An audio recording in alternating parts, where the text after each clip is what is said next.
This is Stephen Alexander for another BSFS book review. What's your New Year's resolution? Mine is to read better books.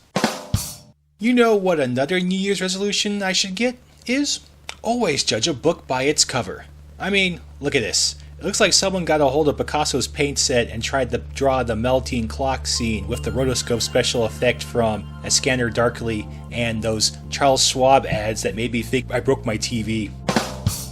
Anyway, she is set in a kingdom on another planet ruled by extraterrestrials. Yes, I know it's repetitive and obvious, but the author never gave the people there a name. We follow Jimena, the princess, who's set to take over ruling from her parents in some hard-to-describe time in the future. But she's not ready to rule and wants to find out if there is life on other planets.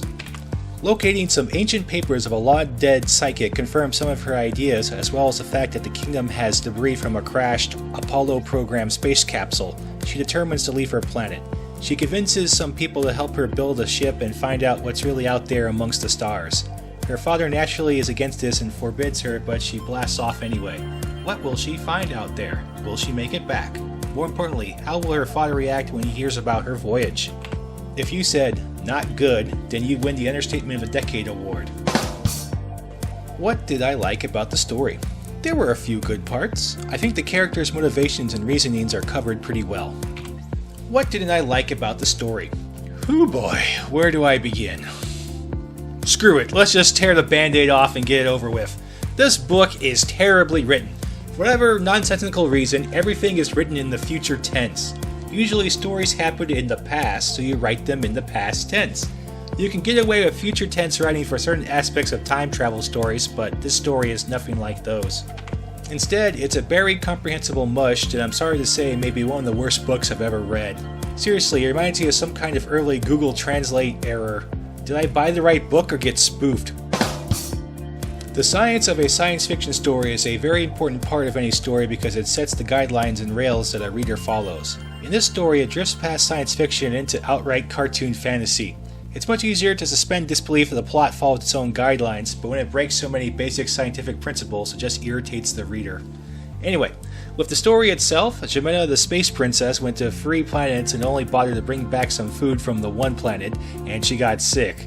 No samples, photos, or writings. Hell, Apollo brought back some rocks.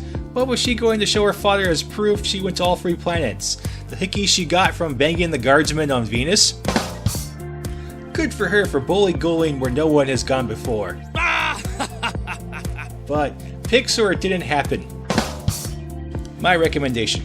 Poor grammar, confusing adjective choices, and a bare thread of a plot are not a good way to start the new year. Resolve to skip this one unless you're really into experimental literature. I'm giving She a Lost in Space score of 0.5 out of 5 stars. Now I almost want to go back to reading Christian fantasy. For this week's plug, I'd like to direct your attention to The Ring. Yes, the wrestling wing with AWF, Primetime Saturday Night, number 0 and 1, a Kickstarter by Agency Studios. They made Amazonia, a comic I covered last year. Anywho, they got a goofy wrestling comic in the works that'll be ready by April, so if you're into female wrestling, check them out. Next week, we continue our spin for all the books I wanted to cover last year by talking about Beyond Human by Antoinette Houston. It's a series I like, so I know we won't be disappointed. See ya.